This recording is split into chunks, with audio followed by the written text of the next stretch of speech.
नमस्कार दोस्तों, कैसे हो। हम लोग आधुनिक भारत के इतिहास की एक रूपरेखा देख रहे थे, जिसमें 1920 तक के घटनाक्रम को हम लोगों ने देखा। आज हम 1920 से आगे की घटनाक्रम को देखते हैं। जैसा कि हमने देखा था कि 1915 में गांधी जी की राष्ट्रीय आंदोलनों में एंट्री हो जाती है और गांधी ने किस तरह से अपना मूवमेंट चलाया था, गांधी मूवमेंट। हम लोगों ने देखा था 15, 16, 17, 18, 19 और 20। 15, 16 में तो इन्होंने कुछ नहीं किया। 2 वर्ष तक इन्होंने यहाँ की जनता को समझा, यहाँ की राजनीति को समझा और फिर इन्होंने अपना क्या चलाया था, तो चक्र चलाया था। ठीक है। इधर 1885 से, लेकिन जब गांधी जी आए तब 1915 से ही हम देखें तो यहाँ पे आईएनसी का मूवमेंट चल रहा था। आईएनसी का मूवमेंट अलग चल रहा था और गांधी का अपना मूवमेंट अलग चल रहा था। लेकिन जब 20 में ये असहयोग आंदोलन का निर्णय लेते हैं, उस समय ये आईएनसी का जो नेतृत्व है वो किसको दे दिया जाता है, गांधी को दे दिया जाता है। और गांधी यहाँ पे आईएनसी के नेतृत्व में असहयोग आंदोलन को प्रारंभ करते हैं। असहयोग आंदोलन का जो निर्णय गांधी लेते हैं तो वो क्यों लेते हैं, तो उस पर भी हमने चर्चा की थी कि उस समय जो परिस्थितियां थी, एक तो रोलेट्स एक्ट आया था और जलियांवाला बाग हत्याकांड हुआ था। जलियांवाला बाग हत्याकांड, जिस कारण से आम जनता नाराज थी। अंग्रेजों से कौन नाराज था, आम जनता। और महंगाई की वजह से किसान और मजदूर नाराज थे। और इधर खिलाफत आंदोलन की वजह से मुस्लिम वर्ग भी नाराज था, जिस कारण से गांधी ने ये सोचा कि ये परिस्थिति ऐसी है जिसमें एक अगर बड़े लेवल का, एक पूरे अखिल भारतीय लेवल का यदि आंदोलन कर दिया जाए तो यहाँ पे हमें जल्द ही स्वराज की प्राप्ति हो सके। और हम देखें तो 1920 में ये जो राष्ट्रीय आंदोलन हो रहा है, राष्ट्रीय असहयोग आंदोलन, देखो यहाँ पे आप लोगों को एक बात समझ में आ रही होगी कि इस आंदोलन के पहले क्या शब्द आ रहा है, राष्ट्रीय। और हम लोगों ने हमारी लास्ट क्लास में समझा था कि राष्ट्र का मतलब क्या होता है। राष्ट्र का मतलब ये है कि जो आंदोलन हो रहा है वो पूरे भारत के लेवल का हो रहा है, मतलब इसमें पूरे भारत के लोग शामिल हो रहे हैं। ठीक है। और इसमें देखें तो कौन लोग शामिल हैं, तो आम जनता शामिल है, किसान शामिल है, मजदूर शामिल है, मुस्लिम वर्ग शामिल है। मतलब यहाँ पे ब्रिटिशों के विरोध में सारे लोग हैं। और इतना व्यापक आंदोलन था कि गांधी खुद एक्साइटेड हो गए थे और गांधी ने खुद ने कहा कि यदि सब कुछ ठीक रहा तो हमें 1 वर्ष में ही क्या मिल जाएगी, स्वराज की प्राप्ति हो जाएगी। ये गांधी जी का स्टेटमेंट था इस आंदोलन में। लेकिन होता क्या है, 1922 में एक घटना हो जाती है। कौन सी घटना, चोरा चोरी कांड। चोरा चोरी कांड, ये घटना जो होती है किस स्थान पर होती है, तो स्थान बेसिकली स्थान चोरा चोरी ही था। कहाँ पे आया ये, तो गोरखपुर यूपी में आया। यूपी के प्रेजेंट सीएम को जानते होंगे आप, योगी आदित्यनाथ। ये योगी आदित्यनाथ गोरखपुर से ही हैं। ये जो घटना होती है, ये घटना कब होती है? तो ये घटना 5 फरवरी 1922 को होती है और उसके एक सप्ताह बाद यानी 12 फरवरी 1922 को 12 फरवरी 1922 को गांधी जी उस समय थे बारदोली में। कहाँ थे? बारदोली में। बारदोली में गांधी जी एक प्रस्ताव लेते हैं। उस प्रस्ताव के तहत इस राष्ट्रीय असहयोग आंदोलन को क्या करते हैं? वापस ले लेते हैं। देखो यहाँ पे गांधी वापस क्यों ले रहे? क्योंकि गांधी अहिंसा के पुजारी, मतलब अहिंसा, और उनके लिए अहिंसा सबसे बड़ा धर्म था। और यहाँ इस कांड में क्या होता है कि पुलिस वालों को जला दिया जाता है। किसको जला दिया जाता है? थाने समेत पुलिस वालों को जला दिया जाता है। अब देखो ये कह रहे हैं कि मेरे आंदोलन में इस तरह की घटनाएं, मतलब हिंसा, ठीक है। जो गांधी जी यहाँ निर्णय लेते हैं उस निर्णय की यहाँ बहुत आलोचना होती है।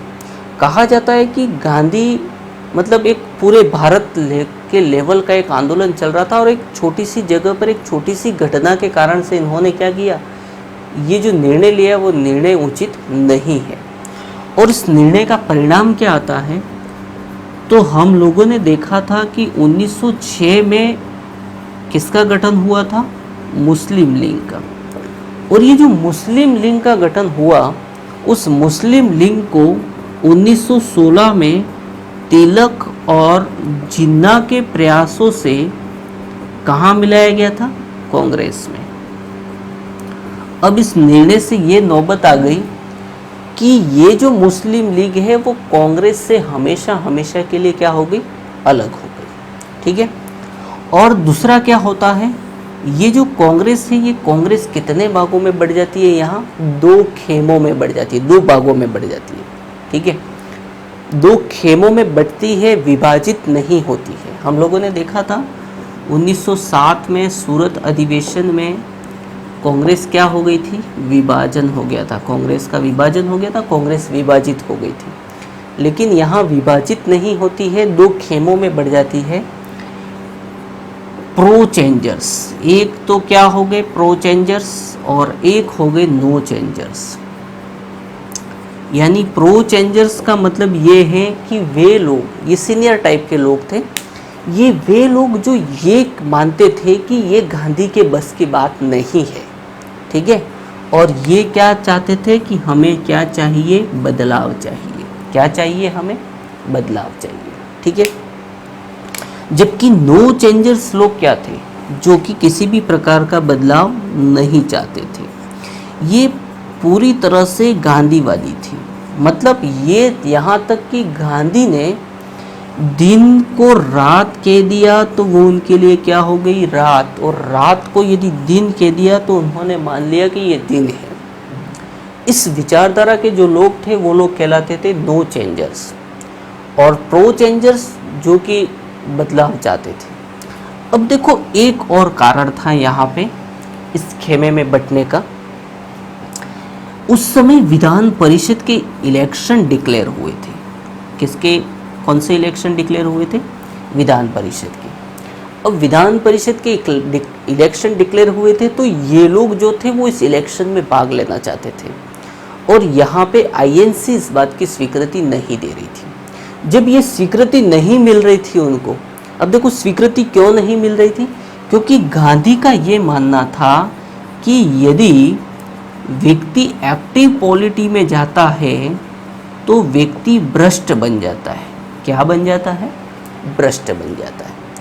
एक्टिव पॉलिटी में जाता है तो व्यक्ति क्या बन जाता है? भ्रष्ट बन जाता है। जबकि इन लोगों का मानना था कि हम जब तक राजनीति में नहीं जाएंगे हम गंदगी को साफ कैसे करेंगे? जब राजनीति में जाएंगे तो ही गंदगी साफ होगी।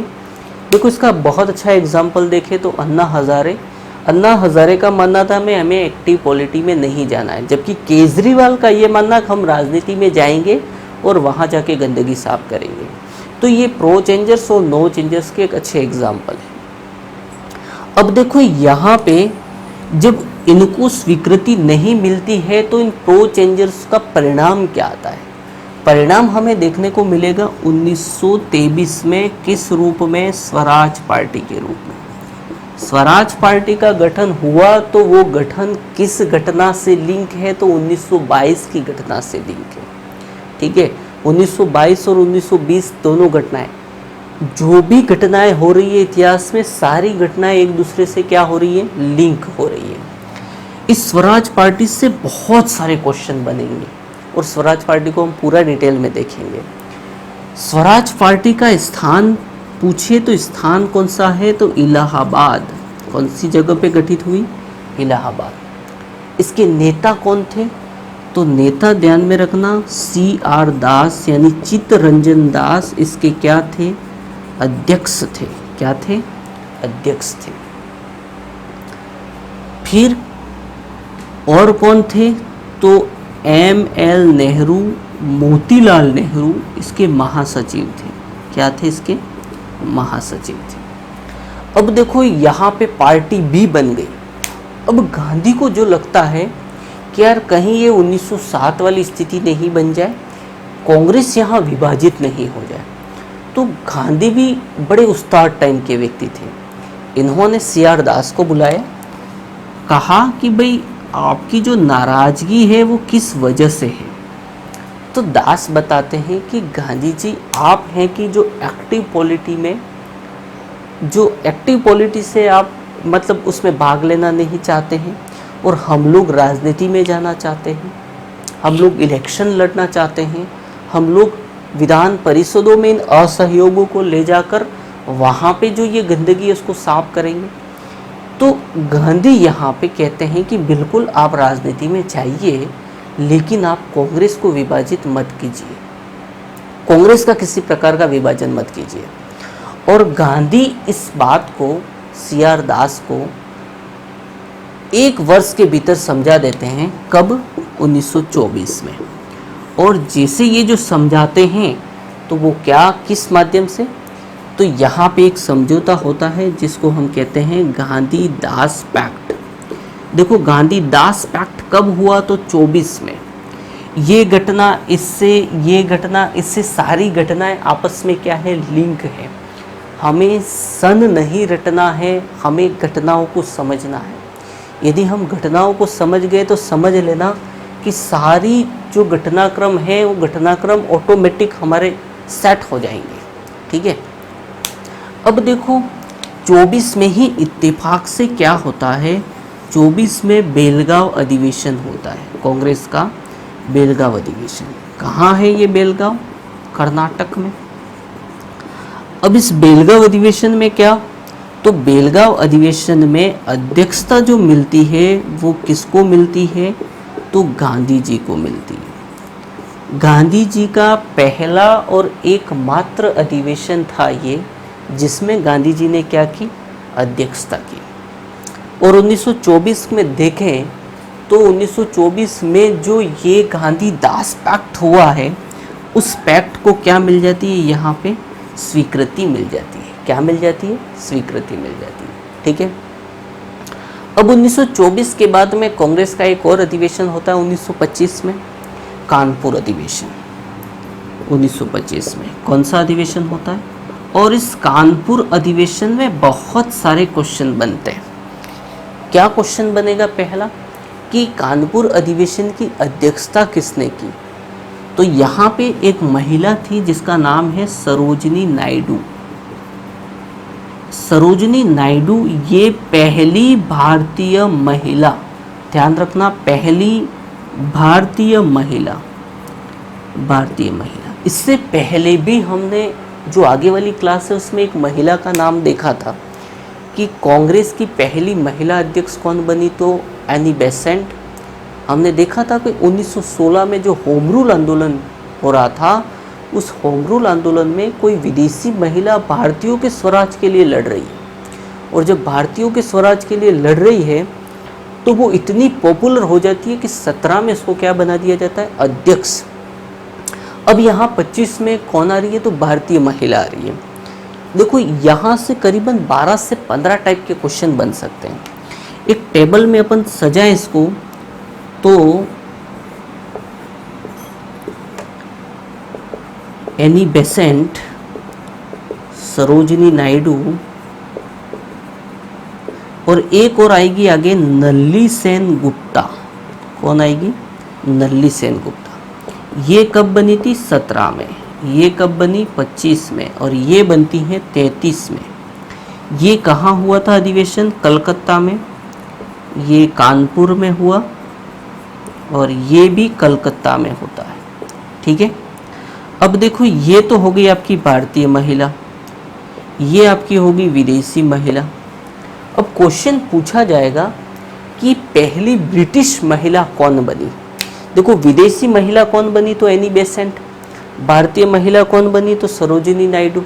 पूछा जाएगा कि पहली ब्रिटिश महिला कौन बनी, तो यदि कोई तुक्का मारेगा तो यही कहेगा कि एनी बेसेंट। ठीक है, क्योंकि सरोजिनी नायडू तो भारतीय और नल्ली सेन गुप्ता, अब गुप्ता परिवार की लग रही है, ये तो शायद भारतीय ही होगी, है ना। ध्यान रखना, नल्ली सेन गुप्ता ये ब्रिटिश महिला थी। कौन सी महिला थी? ब्रिटिश।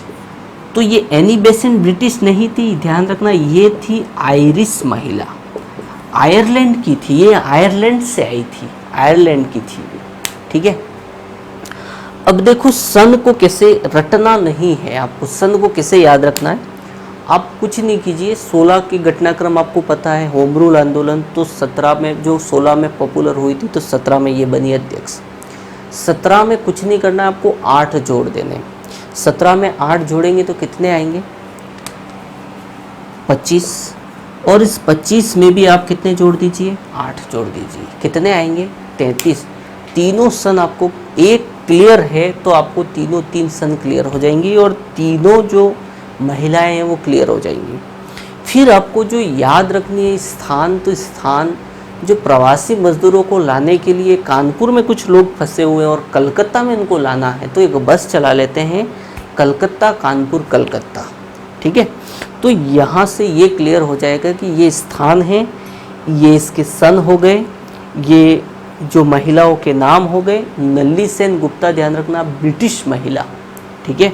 और एनी बेसेंट आयरिश, और प्रथम विदेशी, प्रथम भारतीय सरोजिनी नायडू। ठीक है। तो यहाँ पे हमने देखा 20 से लेकर कौन सा घटनाक्रम? 25 तक का घटनाक्रम हम लोगों ने देखा। ठीक है। आगे जो देखते हैं अपन कि जो आगे क्या क्या घटनाक्रम होता है। आगे की घटनाक्रम को हम 2 टेबल में सजाएंगे। कितने टेबल में सजाएंगे? 2 टेबल में। 1919, 1927, 29, 30, 31 और 32।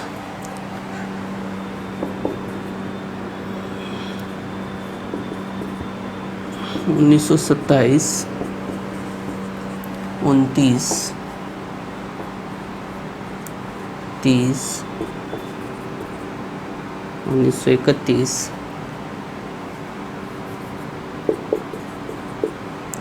और 1932। ठीक है।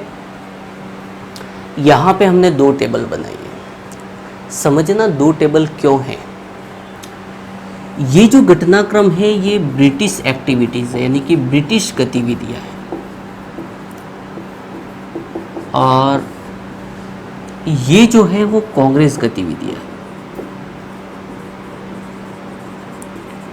यानी कि भारत में क्या हो रहा है और ब्रिटिश क्या कर रहे हैं, यानी कांग्रेसी क्या कर रहे हैं और ब्रिटिश क्या कर रहे हैं। दोनों घटनाक्रमों को हम लोग देखेंगे और दोनों घटनाक्रमों को कंपैरिजन करते हुए देखेंगे। ठीक है। देखो 1919 में क्या होता है, मॉन्टेग्यू चैम्सफोर्ड लाते हैं ब्रिटिश। मॉन्टेग्यू चैम्सफोर्ड अधिनियम, आप लोग जानते होंगे कि मॉन्टेग्यू चैम्सफोर्ड अधिनियम के तहत भारतीयों के लिए कुछ रिफॉर्म किए थे, और उस रिफॉर्म की जो रिव्यू होनी थी, जो समीक्षा होनी थी, वो कब होनी थी? 10 साल बाद, यानी 1929 में। देखो उसका बेसिक देखें तो क्या है, ब्रिटिशों ने, या ब्रिटिश का जहाँ विश्व में जहाँ पे भी इनका जो शासन था और वो लोग जो आज़ादी मतलब उसको आज़ाद करते थे, या भारत में इनका शासन था और भारत को जो उन्होंने आज़ादी दी वो किस तरीके से दी। जब भी राष्ट्रीय आंदोलन होते हैं तो जिस रूप में राष्ट्रीय आंदोलन होते हैं, कुछ इस रूप में ये लोग रिफॉर्म करते थे भारतीयों के लिए। देखो, राष्ट्रीय आंदोलन ने कुछ इस रूप में लिया तो इन्होंने कुछ इस रूप में दिया। 1919 में देखें तो इस रूप में, 1935 में देखें तो इस रूप में, और 1947 में देखें तो इस रूप में। ठीक है, जब मांगा गया इतना तो इतना दिया, ये इतना बड़ा है तो इतना, समझ रहे होंगे आप। ठीक है, तो मॉन्टेग्यू चैम्सफोर्ड के तहत कुछ रिफॉर्म किए थे। उन रिफॉर्म को उसमें क्या प्रावधान किया गया था कि देखो, हम लोग आपके लिए कुछ रिफॉर्म कर रहे हैं और अब आप लोगों को जो आना है वो कितने सालों बाद आना है, 10 साल बाद। और ऐसा नहीं है कि 10 साल बाद उठ के चले आए। 10 साल बाद हम देखेंगे, हम रिव्यू करेंगे कि हमने जो आपके लिए जो रिफॉर्म किए हैं उस रिफॉर्म में आपने क्या किया। उसके लिए हम एक समीक्षा, एक जो कमेटी बनाएंगे, कमीशन बनाएंगे, और वो कमीशन उसको देखेगा। उसके बाद में अगला रिफॉर्म हम आपके लिए करेंगे, इसके बाद आगे के प्रावधान हम लोग करेंगे आप लोगों के। ये बात ब्रिटिशों ने बताई। अब देखो, 19 में जब जो समीक्षा आयोग जो गठित करना था, 19 में जो बनाया गया, जो गठित करना था वो 29 में। लेकिन यहाँ पे 2 वर्ष पूर्व यानी 1927 में ही ये जो यहाँ पे एक वैधानिक आयोग का गठन कर लिया जाता है, जो रिव्यू कमीशन। कौन सा? सर जॉन साइमन की अध्यक्षता में। सर जॉन साइमन की अध्यक्षता में कौन सा कमीशन? Simon commission. अभी यहाँ पे 2 वर्ष पहले क्यों कर दिया जाता है, तो इसका कारण ये था कि 1929 में ब्रिटेन में इलेक्शन थे। क्या थे? इलेक्शन। और जो सत्तारूढ़ पार्टी थी उसको ऐसा लग रहा था शायद हम नहीं आएंगे तो क्यों ना हम ही कुछ करके जाए, शायद वहाँ हमें इससे कुछ बेनिफिट हो जाए। इस वजह से इन्होंने यहाँ पे 27 में ही यह क्या कर दिया, इस कमीशन का गठन कर दिया। जैसे ही यहाँ पे कमीशन का गठन किया जाता है तो भारत में क्या होता है, इस कमीशन का विरोध शुरू हो जाता है। क्या शुरू हो जाता है? विरोध। ठीक है, ये जो कमीशन गठित किया जाता है वो कब गठित किया जाता है, इसको कब सेटअप किया जाता है, तो ध्यान रखना 1927 में। बहुत बार क्वेश्चन आ चुका है ये कि पूछा जाता है कि साइमन कमीशन भारत कब आया, तो स्वाभाविक सी बात है हम दे देते हैं आंसर जल्दबाजी में 27। ध्यान रखना ये जब भारत कब आता है तो ये भारत 1928 में आता है। पूछा जाएगा इसका गठन कब किया गया, तो 27 में, और भारत कब आया तो 28। ये कन्फ्यूज़न क्लियर करना कि 27 और 28 का कन्फ्यूज़न। जैसे ही यहाँ सेटअप होता है यहाँ शुरू हो जाता है विरोध। कहाँ पे? भारत में। समझ में आ रही है बात? ठीक है, अब देखो यहाँ विरोध किस रूप में होता है कि go back Simon, go back Simon करके नारे लगते हैं। और इस विरोध में हम देखें कि इस विरोध का एक तो कारण ये था कि यहाँ पे जो रिव्यू करना था, तो रिव्यू जो होंगे तो रिव्यू करेंगे मतलब रिफॉर्म जो आने वाला है वो किसके लिए आने वाला है, भारतीयों के लिए। और भारतीयों के रिफॉर्म का रिव्यू करने में भारतीय भी, एक भी भारतीय शामिल नहीं है। यानी कि इसमें ये जो कमीशन था वो कौन सा था? All white commission. All white commission का मतलब इसमें जितने भी थे वो सारे के सारे वाइट। वाइट तो भारतीय भी थे, लेकिन कहने का मतलब यहाँ कौन थे? अंग्रेज। सारे के सारे कौन थे इस कमीशन में? अंग्रेज। एक भी भारतीय सदस्य नहीं था, जिस कारण से यहाँ पे विरोध हो रहा है और go back Simon, go back Simon के नारे लग रहे हैं। अब देखो इस विरोध में क्या होता है, लाला जी की मृत्यु हो जाती है। किसकी मृत्यु हो जाती है? लाला जी की मृत्यु। और लाला जी की जो मृत्यु होती है, जिस समय लाला जी पर जो लाठियाँ पड़ती है, उस समय क्या होता है, उस समय लाला जी एक स्टेटमेंट देते हैं कि मेरे शरीर पर एक एक प्रहार ब्रिटिशों के ताबूत में कील के समान साबित होगा। क्या स्टेटमेंट देते हैं कि मेरे शरीर पर पड़ने वाला एक एक प्रहार ब्रिटिशों के ताबूत में कील के समान होगा। ठीक है, और यहाँ पर लाला जी की क्या हो जाती है? मृत्यु। जो ये लाठी चार्ज का जो ऑर्डर दिया जाता है, जो आदेश देता है, वो आदेश कौन देता है? कौन सा अंग्रेज देता है? तो आप शायद बताएंगे सर सैंडर्स। ध्यान रखना, यहाँ लाठी चार्ज का जो आदेश दिया जाता है वो कौन देता है? वो स्कॉट देता है। कौन देता है? स्कॉट। ये स्कॉट नाम का अंग्रेज था, वो आदेश देता है। ठीक है, और सैंडर्स यहाँ लाठी चार्ज करता है। अब देखो, यहाँ जैसे ही लाला जी की मृत्यु होती है, एक बात और यहाँ पे अपन समझ लेते हैं कि 20 से लेकर 27 का समय जो है, ये समय जो था वो राष्ट्रीय आंदोलनों का निष्क्रिय चरण था। कौन सा चरण था? निष्क्रिय चरण। देखो, निष्क्रिय चरण के बारे में हम लोगों ने पहले भी बात की थी एक बार, कि जब जब निष्क्रिय चरण आएगा, हमने देखा था 7 से लगा के 13 तक का जो समय था वो राष्ट्रीय आंदोलनों का निष्क्रिय चरण, और जब जब निष्क्रिय चरण आएगा तब तब किसका उदय होगा? क्रांतिकारियों का उदय। और कुछ 27 में ऐसी ही घटनाक्रम देखने को मिलती है हमें कि जैसे ही ये स्कॉट आदेश देता है और लाठीचार्ज होता है और लाला जी की मृत्यु होती है, तो चंद्रशेखर आज़ाद एक प्लान बनाते हैं। ये जो विरोध होता है वो कहाँ होता है? लाहौर में। और लाहौर षड्यंत्र रचा जाता है, और लाहौर षड्यंत्र में इस स्कॉट को मारने के लिए जो भगत सिंह यहाँ बहुत ज़्यादा एक्साइटेड हो जाते हैं। वो कहते हैं मैं ही गोली मारूंगा। ठीक है, और इस स्कॉट को मारने के लिए जाते हैं, लेकिन स्कॉट नहीं मिलता है, और मार किसको दिया जाता है? सैंडर्स। किसको मार दिया जाता है? सैंडर्स को गोली मारकर हत्या कर दी जाती है। और ये जो कहलाती है ये घटना, इस घटना को क्या कहते हैं? लाहौर षड्यंत्र। और इस लाहौर षड्यंत्र के तहत ही भगत सिंह, सुखदेव और राजगुरु को क्या मिलती है? फांसी की सज़ा मिलती है। ठीक है, तो 27 में यहाँ क्या हो रहा है और यहाँ क्या हो रहा है? अब देखो, 29 में यहाँ इलेक्शन थे। यहाँ 29 में क्या होता है? यहाँ 29 में लाहौर अधिवेशन। और लाहौर अधिवेशन देखें तो लाहौर अधिवेशन में क्या होता है? लाहौर अधिवेशन में एक यंग व्यक्ति को अध्यक्षता दे दी जाती है। यंग कौन? तो JL नेहरू। कौन? JL नेहरू, जवाहरलाल नेहरू को अध्यक्षता दे दी जाती है। और आप लोग जानते होंगे, आप लोगों ने मंच पे देखा होगा कि एक बुजुर्ग व्यक्ति को जब मंच पे व्यक्ति आता है तो वो किस तरह से बात करता है?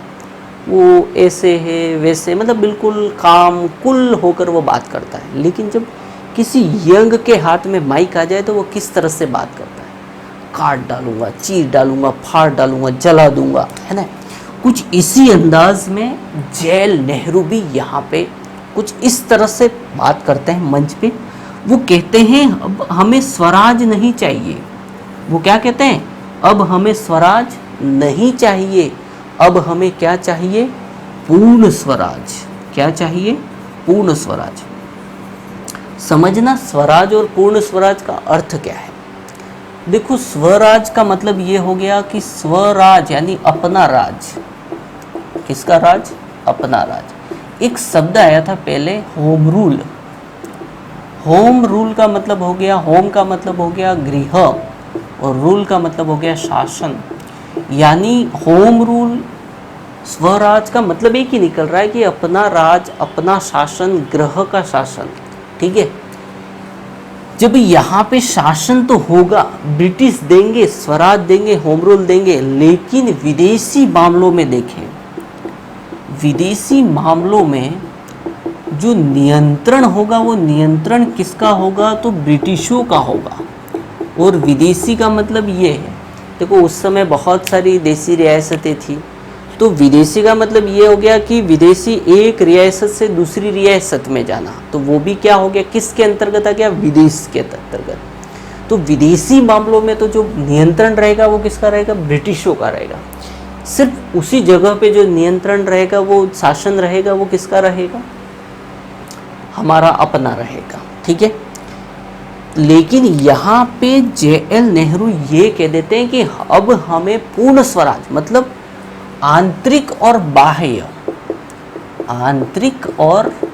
बाह्य मामलों में किसका नियंत्रण रहेगा, हमारा नियंत्रण रहेगा, अपना नियंत्रण रहेगा। ये है पूर्ण स्वराज। तो स्वराज और पूर्ण स्वराज क्या है, समझ में आ रहे होंगे आपको। ठीक है, अब देखो यहाँ और क्या करते हैं, ये एक और चैलेंज कर देते हैं। क्या चैलेंज कर देते हैं, यदि एक वर्ष के भीतर आपने हमें पूर्ण स्वराज नहीं दिया तो हम एक बहुत बड़ा आंदोलन शुरू कर देंगे। क्या कर देते हैं, कर देंगे, एक बहुत बड़ा आंदोलन शुरू कर देंगे। ये चैलेंज कर देते हैं। बहुत सारे लोग इनको समझाते हैं कि भाई समझ जाओ, ब्रिटिश स्वराज नहीं दे रहे हैं, आप पूर्ण स्वराज की बात कर रहे हो, आप आंदोलन की बात कर रहे हो। ठीक है, और ये इतने एक्साइटेड हो जाते हैं कि 26 जनवरी 1930 को तिरंगा फहरा देते हैं और आज़ादी मना लेते हैं। किस तिथि को, 26 जनवरी 1930 को। कहाँ पे, आप लोग जानते होंगे। देखो ये लाहौर जो है, वो लाहौर कहाँ, तो ये रावी नदी के तट पर, ये रावी नदी के तट पर। तो ये कहाँ पे फहराया जाता है तिरंगा, रावी नदी के तट पर। ठीक है, तो 26 जनवरी 1930 की घटना भी यही इस अधिवेशन से संबंधित है। एक्साइटेड हो जाते, बहुत ज़्यादा एक्साइटेड हो जाते। अब यहाँ पे 30 में क्या हो रहा है, देखो साइमन कमीशन यहाँ पे आता है, सर जॉन साइमन की अध्यक्षता में। और साइमन कमीशन का यहाँ पे जो विरोध हो रहा है या अधिवेशन हो रहा है, उससे कोई लेना देना नहीं है। वो चुपचाप आता है, यहाँ के नेताओं से मिलता है, बात करता है और ये ब्रिटेन चला जाता है। ठीक है, अब जैसे जाता है तो ये अपनी रिकमेंडेशन देता है, सिफारिश करता है। क्या सिफारिश करता है कि भैया आप लोग एक बहुत बड़ा टेबल बनवाइए और उस टेबल बनवा के और सारे भारतीयों को जो हैं उनको बुला लीजिए और बुला के बिठा के उनको जिसको जो जो देना है वो उसको दे दीजिए।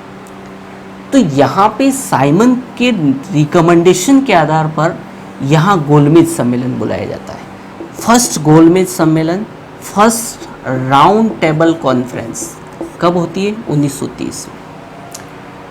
अब यहाँ पे 1930 में राउंड टेबल कॉन्फ्रेंस फर्स्ट हो रही है। यहाँ 1930 में जो ये बात चल रही थी कि आंदोलन कर देंगे हम लोग, तो यहाँ क्या शुरू करते हैं, यहाँ कांग्रेस क्या करते हैं, भारतीय क्या करते हैं, यहाँ सविनय अवज्ञा आंदोलन क्या शुरू कर देते हैं, सविनय अवज्ञा आंदोलन। और ये कौन सा चरण, तो प्रथम चरण लिख रहा हूँ मैं, यानी कि ये ध्यान रखना कौन सा आंदोलन 2 चरणों में चला था, तो सविनय अवज्ञा आंदोलन। देखते हैं आगे 2 चरणों में कैसे। अब देखो यहाँ हो रहा है राउंड टेबल कॉन्फ्रेंस, यहाँ हो रहा है आंदोलन। ठीक है, बहुत बार क्वेश्चन पूछा जा चुका है कि फर्स्ट राउंड टेबल कॉन्फ्रेंस में कांग्रेस के कितने लोगों ने भाग लिया था। तो ध्यान रखना, यहाँ राउंड टेबल चल रहा है, यहाँ ये लोग आंदोलन कर रहे हैं, इसका मतलब फर्स्ट राउंड टेबल में ये गए ही नहीं थे।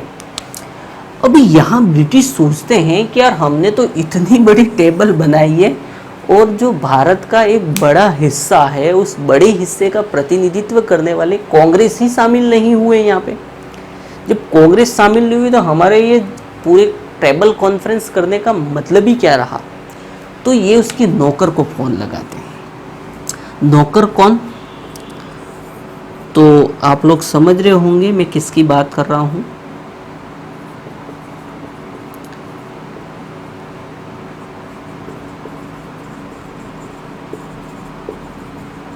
नौकर कौन, इरविन। ठीक है, जो यहाँ का वायसराय। अब इरविन को कहा जाता है भाई जा इरविन और उस बुड्ढे को समझा, है ना, क्या कर रहा है ये, इतनी बड़ी टेबल बनवाई और आया ही नहीं है। तो इरविन यहाँ पे 5 मार्च 1931, देखो यहाँ मैं डेट्स लिख रहा हूँ, डेट्स तीनों डेट्स महत्वपूर्ण डेट्स हैं ये, ठीक है। 5 मार्च 1931 को इरविन और गांधी के मध्य एक समझौता होता है जिसे हम कहते हैं Gandhi Irwin pact. Gandhi Irwin pact कब हुआ? 1931 में, ठीक है। डेट 5 मार्च को, ठीक है। अब यहाँ पे 23 मार्च की तिथि लिखी है। 23 मार्च को भगत सिंह को फांसी होनी थी और 23 मार्च को ही भगत सिंह को क्या होती है? फांसी होती है। लेकिन जिस समय गांधी इरविन पैक्ट हो रहा है उसके कुछ ही दिनों बाद भगत सिंह को फांसी होने वाली थी। तो बहुत सारे लोगों का ये मानना था कि गांधी चाहते तो इस पैक्ट के तहत भगत सिंह को क्या कर सकते थे? फांसी से बचा सकते थे। ये बहुत सारे लोगों का मानना है, ठीक है। अब हम जब बात करेंगे क्रांतिकारी, देखो यहाँ पे हमने जो 2 टेबल बनाई है, एक और टेबल बन सकती थी। यहाँ पे हम देख सकते थे क्रांतिकारी जो आंदोलन, जो यहाँ पे क्रांतिकारी आंदोलन जब हम देखेंगे तो मैं बताऊंगा आप लोगों को कि ऐसा क्यों नहीं हुआ, ठीक है। हालांकि ये जो अभी चर्चा का विषय नहीं है हमारे। अब यहाँ पे 29 मार्च की डेट और लिखी है मैंने यहाँ पे। 29 मार्च को क्या होता है? 29 मार्च को यहाँ पे कराची अधिवेशन होता है। क्या होता है? कराची अधिवेशन। और कराची अधिवेशन भी बहुत महत्वपूर्ण है। इसके अध्यक्ष कौन बनते हैं? तो पटेल। कौन से पटेल? सरदार वल्लभ भाई पटेल, ठीक है। ये अधिवेशन क्यों महत्वपूर्ण है? तो इस अधिवेशन में एक तो पटेल ने अध्यक्षता की थी और दूसरा इसमें मौलिक अधिकारों की मांग की गई थी। मौलिक अधिकारों की मांग की गई थी। और जिस समय यहाँ 29 मार्च, देखो 23 मार्च को भगत सिंह को फांसी हो रही है और 29 मार्च को ये कराची में अधिवेशन हो रहा है। और ये कांग्रेसी जो जाते हैं कराची, तो वो कहाँ से होते हुए जाते हैं? ये पंजाब से होते हुए जाते हैं। यहाँ पे कांग्रेसियों का बहुत ज़्यादा विरोध होता है और लोग बहुत ज़्यादा उनके विरोध में नारे लगाते हैं, ठीक है। क्योंकि इस पैक्ट के तहत शायद भगत सिंह, सुखदेव, राजगुरु को फांसी से क्या किया जा सकता था? बचाया जा सकता था, ठीक है। अब यहाँ जो ये पैक्ट होता है, जैसे ही ये पैक्ट होता है तो इस पैक्ट के तहत गांधी जी एक जहाज पकड़ते हैं, ठीक है। उस जहाज का नाम क्या था? राजपुताना जहाज। इस जहाज को पकड़कर ये पहुंचते हैं सेकेंड राउंड टेबल कॉन्फ्रेंस। 1931 में यहाँ क्या हो रहा है? Second round table conference. यहाँ जाते हैं, यहाँ जाके स्थिति देखते हैं तो इनको बहुत ज़्यादा निराशा होती है। निराशा क्यों होती है? यार ये ब्रिटिश वही जो इंडिया में कर रहे हैं डिवाइड एंड रूल, वही बात यहाँ कर रहे हैं। ये इसको चढ़ा रहे हैं, इसको चढ़ा रहे हैं, इसको चढ़ा रहे हैं, सबको चढ़ा रहे हैं कि भाई तुम ये मांग करो, तुम ये मांग करो, तुम ये मांग करो। मतलब यहाँ पे डिवाइड एंड रूल की ही बात कर रहे हैं। इस कारण से गांधी जी को यहाँ निराशा होती है और गांधी जी 1931 के जो सेकेंड राउंड टेबल कॉन्फ्रेंस में भाग लेकर वापस लौट जाते हैं, ठीक है। वहाँ मतलब ये कह के अगर कांग्रेस ने भाग लिया तो कब भाग लिया? 1931 में सेकेंड राउंड टेबल कॉन्फ्रेंस। और वापस आ गए, मतलब 32 में क्या हो रहा है? Third round table conference. मतलब थर्ड राउंड टेबल कॉन्फ्रेंस में भी कांग्रेस ने भाग नहीं लिया, ना ही गांधी जी ने भाग लिया, ठीक है। अब यहाँ 32 में आके इस पैक्ट के तहत क्या निर्णय लिया जाता है? ये जो सविनय अवज्ञा आंदोलन है इसको सस्पेंड किया जाता है। मैं कह रहा हूँ सस्पेंड का मतलब इसको स्थगित किया जाता है, उसको रोका जाता है, इसको समाप्त नहीं किया जाता है, ठीक है। और गांधी जी जैसे ही यहाँ जाते हैं 31 से वापस आते हैं तो 32 में ये जो सविनय अवज्ञा आंदोलन है, उस सविनय अवज्ञा आंदोलन का क्या करते हैं? द्वितीय चरण शुरू करते हैं। ठीक है। तो सविनय अवज्ञा आंदोलन का द्वितीय चरण कब प्रारंभ होता है? तो 32 में। प्रथम कब? तो 30 में, ठीक है। जो सस्पेंड रोका जाता है किस वजह से, तो गांधी इरविन पैक्ट के साथ जो समझौता होता है इस वजह से। यहाँ पे कभी कभार ऐसा क्वेश्चन भी आ जाता है, हालांकि ऐसा क्वेश्चन नहीं बनता है, जो यहाँ भाग लेते हैं गांधी जी या कांग्रेस भाग लेते हैं तो कौन से राउंड टेबल कॉन्फ्रेंस पे भाग लेते हैं, तो सेकंड में 32 में शुरू होता है, लेकिन कुछ समय के बाद में ये जो आंदोलन है इतना उत्साहित नहीं रहता है, जिस कारण से इस आंदोलन को क्या कर दिया जाता है, समाप्त कर दिया जाता है। ठीक है, तो मेरे हिसाब से हम लोग ये जो टेबल में जो घटनाक्रम देख रहे हैं, ये घटनाक्रम आपको अच्छी तरह से समझ में आ रही होगी। और ये जो थोड़ा सा कॉम्प्लेक्स टाइप का है, इसको कंपेरेटिव करके देखा है तो शायद क्लियर हो जाएगा। आप उसको 1-2 बार उसको बनाएं, नोटबुक में इसको कोशिश करें तो सारी घटनाक्रम क्लियर हो जाएगी और रटने की बिल्कुल भी ज़रूरत नहीं पड़ेगी। ठीक है, और जब ये टेबल आपके सामने होगी, जिस समय आप पेपर सॉल्व करेंगे उस समय ये टेबल आपके सामने होगी, और कौन कौन सी घटना, देखो कराची अधिवेशन पहले हुआ कि लाहौर अधिवेशन, अब कराची तो मतलब भगत सिंह को फांसी दी गई कि कराची अधिवेशन, तो आप लोगों के दिमाग में ये सारी स्टोरी क्लियर होगी कि भाई जब भगत सिंह को फांसी दी गई तो लोग कराची जा रहे थे, तो इनका विरोध हो रहा था, सारी चीज़ें जो होंगी वो क्लियर हो रही होंगी।